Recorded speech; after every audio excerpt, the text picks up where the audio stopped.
तो ये है बेटा आप चैप्टर का आखिरी मॉडल जिसका नाम है क्वांटम मैकेनिकल मॉडल, और अब इसी के अंदर आप समझोगे क्वांटम नंबर्स के बारे में। तो क्या है क्वांटम मैकेनिकल मॉडल, इतना ज़बरदस्त क्यों बोला जाता है? तो इसमें फॉलो होती है श्रोडिंगर की वेव इक्वेशन, जो ये कहती है कि इलेक्ट्रॉन न्यूक्लियस के चारों तरफ जब घूमता है ना, तो जो वेव एमिट होगी वो एक ही डायरेक्शन में नहीं, तीनों एक्सेस के अंदर वेव एमिट होंगी, एक्स में भी, वाई में भी और जेड में भी। कौन सी वेव? Electromagnetic wave. सही है।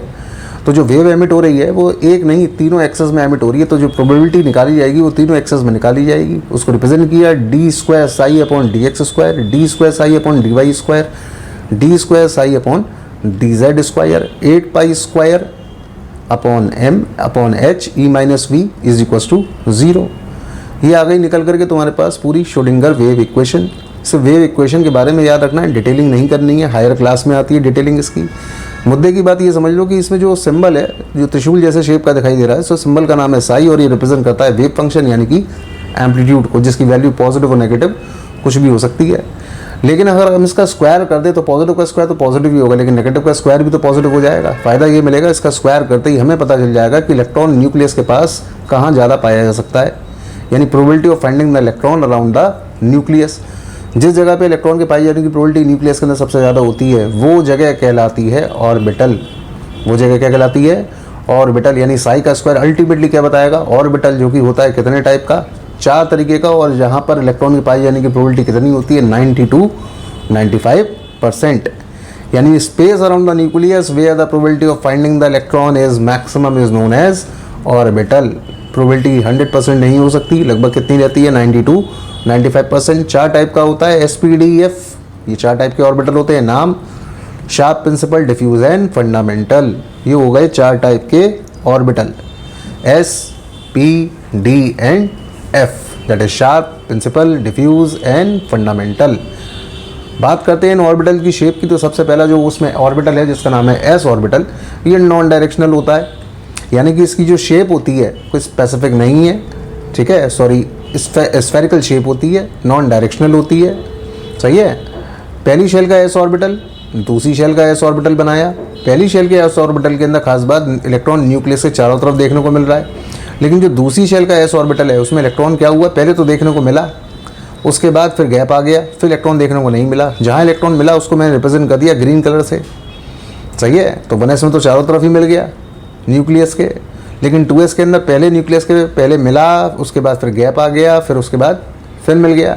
तो गैप को मैंने रिप्रेजेंट कर दिया येलो कलर की डॉट से। सही है। तो येलो कलर मैंने बना दिया। ठीक। अब ये जो येलो कलर वाला जोन है ना, यहाँ इलेक्ट्रॉन तुम्हें मिल नहीं रहा है, तो ये जो जोन है ये कहलाता है नोड, जहाँ पर इलेक्ट्रॉन की पाई जाने की प्रोबेबिलिटी क्या रहती है? 0। यानी इस हिस्से में इलेक्ट्रॉन नहीं मिलेगा। तो जितने भी S ऑर्बिटल होते हैं ना, उन सभी के अंदर आपको नोड देखने को मिलेगा। 1s के अंदर ये नोड नहीं है, 2s में आपको एक नोड देखने को मिला। तो ऑब्वियस सी बात है, अगर मैं 3s बनाऊंगा तो उसमें कम से कम कितने नोड आ जाएंगे? एक नोड और आ जाएगा, यानी कि टोटल मिलाकर 2 नोड हो जाएंगे। सही है। तो नोड आपको कहाँ देखने को मिलेंगे? S ऑर्बिटल में देखने को मिलेंगे। नोड का मतलब इलेक्ट्रॉन प्रोबेबिलिटी वहाँ पर क्या होगी? 0। बात करते हैं p ऑर्बिटल की। ये p ऑर्बिटल होता है 3 टाइप का, px, py और pz। ये बना लिया हमने px में, एक बना लिया y में, और एक बना लिया हमने z के अंदर। सही है। तो z एक्सेस हो गया x और y के बीच में, ठीक है ना। तो अब क्या हुआ यहाँ पर कि हमको इलेक्ट्रॉन देखने को जो मिलेगा वो इन लोब्स के अंदर देखने को मिलेगा, ग्रीन कलर का जो मैं बना रहा हूँ। सही है। तो ये ग्रीन कलर का जो तुम्हें दिख रहा है, यानी यहाँ इलेक्ट्रॉन आपको मिल रहा है। लेकिन ये जो इलेक्ट्रॉन मिल रहा है, इस इलेक्ट्रॉन को रिप्रेजेंट करने के लिए मैंने ग्रीन लाइन का इस्तेमाल किया, और मैंने एक प्लेन ड्रॉ किया। इस प्लेन के अबाउट आपको इलेक्ट्रॉन मिल रहा है, प्लेन के ऊपर, प्लेन के नीचे, लेकिन प्लेन पे इलेक्ट्रॉन नहीं मिल रहा है। तो ये प्लेन जो बनाया ना, ये प्लेन कहलाता है नोडल प्लेन। क्या कहलाता है? Nodal plane. नोडल प्लेन का मतलब होता है यहाँ पर इलेक्ट्रॉन की जो प्रोबेबिलिटी रहेगी वो क्या रहेगी? 0। यानी जो वर्क नोड का है वही वर्क नोडल प्लेन का भी है। नोडल प्लेन लेकिन मिलेगा P, D और F वालों के अंदर। सही है। जितने P वाले होते हैं उनकी शेप क्या होती है? डंबल। D वालों में ऐसे होते हैं 2 डंबल। सही है। टोटल होते हैं D वाले कितने? 5 टाइप के। नाम क्या क्या है उनके? तो उनके नाम है DXY। सही है। एक का नाम है DYZ, एक का नाम है DXZ, एक का नाम है D X square 2y square और आखिरी वाले का डी जेड स्क्वायर। इन सब के अंदर दो दो डंबल देखने को मिलेंगे, बस खाली डी जेड स्क्वायर का दूसरा डंबल जो होता है वो कंडेंस हो जाता है, तो कॉलर बन जाती है पहले डंबल के चारों तरफ। सही है, तो ये पर्टिकुलर जो शेप आ रही है ये डी जेड स्क्वायर वाली की शेप है, इसमें कॉलर बन करके आता है। ठीक है, एक डंबल इसमें कॉलर शेप में कन्वर्ट हो जाता है। क्यों होता है उसके पीछे एक स्पेसिफिक रीज़न है। ठीक है, तो वो तो खैर अभी यहाँ डिस्कस नहीं कर रहे। तो एफ ऑर्बिटल में आ जाओ, तो एफ के अंदर टोटल मिलाकर के होते हैं 60 टाइप के ऑर्बिटल, और इन सब में आपको कितने डंबल देखने को मिलेंगे? 3 डंबल देखने को मिलेंगे। सही है, तो एस पी डी और एफ ये मैंने आपको बताया, एस में 1 ऑर्बिटल, पी में 3 ऑर्बिटल, डी में 5 ऑर्बिटल और एफ में 7 ऑर्बिटल। पी डी एफ वालों की शेप क्या रहती है? डंबल, और एस वालों की शेप कैसी रहती है? स्फेरिकल। नंबर याद कर लो, 1 3 5 7। हो गया नहीं हो गया? सिंपल, सारे ऑड नंबर्स हैं या नहीं है? एस में 1 ऑर्बिटल, पी में 3 ऑर्बिटल, डी में 5 और एफ में 7। ठीक है, ऑर्बिटल मिलेगा किसमें? मिलेगा तो शेल के अंदर ही, यानी ऑर्बिट के अंदर। अब ऑर्बिट और ऑर्बिटल में डिफरेंस की बात करें तो ऑर्बिट या शेल को रिप्रेजेंट करते हैं एन से, और ऑर्बिटल का जो नंबर होगा वो होगा एन स्क्वायर।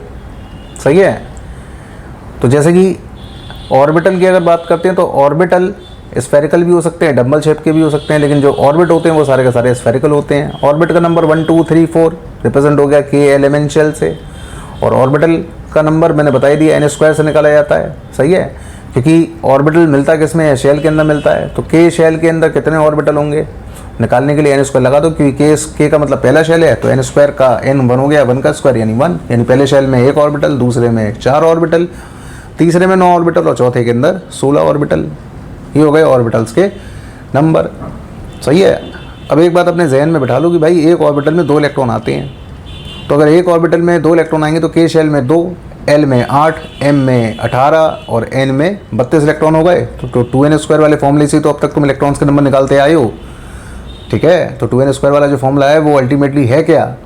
इसमें से 2 अलग कर दो, n स्क्वायर अलग कर दो, तो n स्क्वायर तो ऑर्बिटल हो गया और एक ऑर्बिटल में 2 इलेक्ट्रॉन आ गए, तो हिसाब से इलेक्ट्रॉन्स के नंबर कितने आ गए? 2, 8, 18 और 32।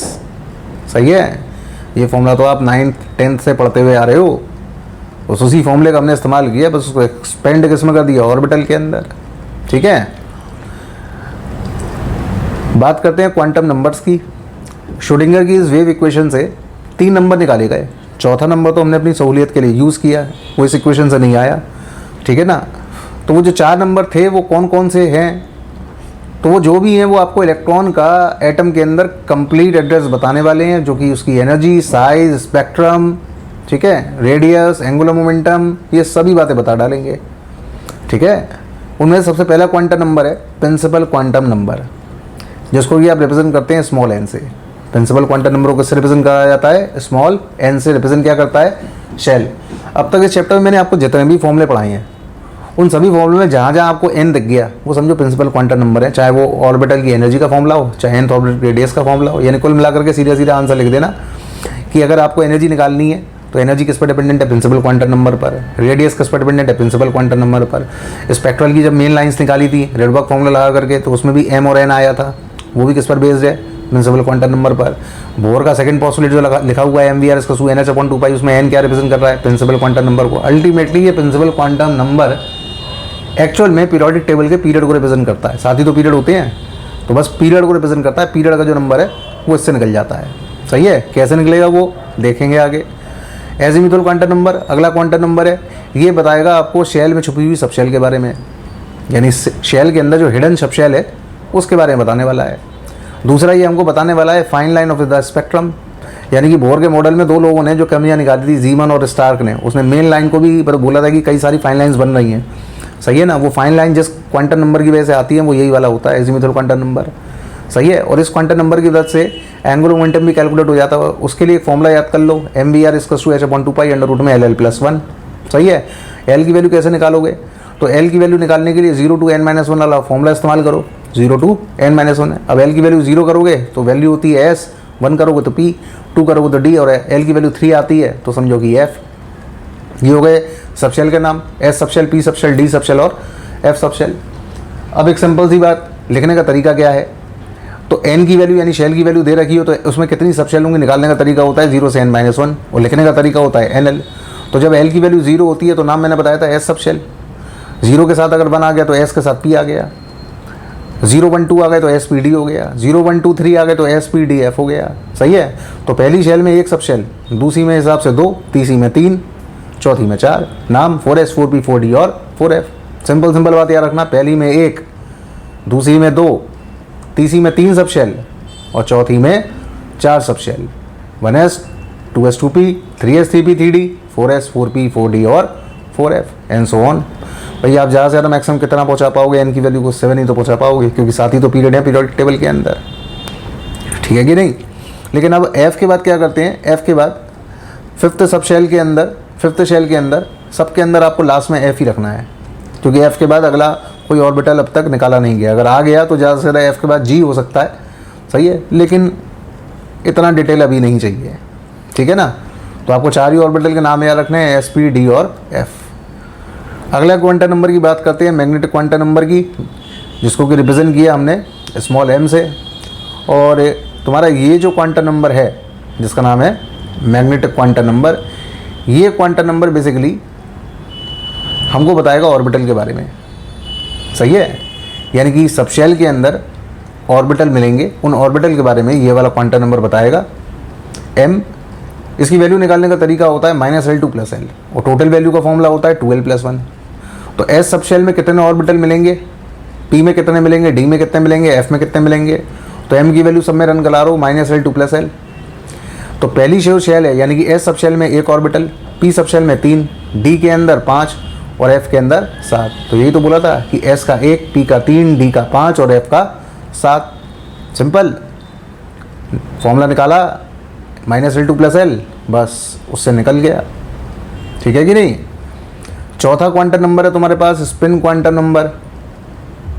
स्पिन क्वांटम नंबर तुम्हें क्या बताएगा, तो स्पिन क्वांटम नंबर तुमको बताएगा कि एक ऑर्बिटल के अंदर जो 2 इलेक्ट्रॉन आएंगे वो दोनों इलेक्ट्रॉन एक ही डायरेक्शन में नहीं घूमेंगे।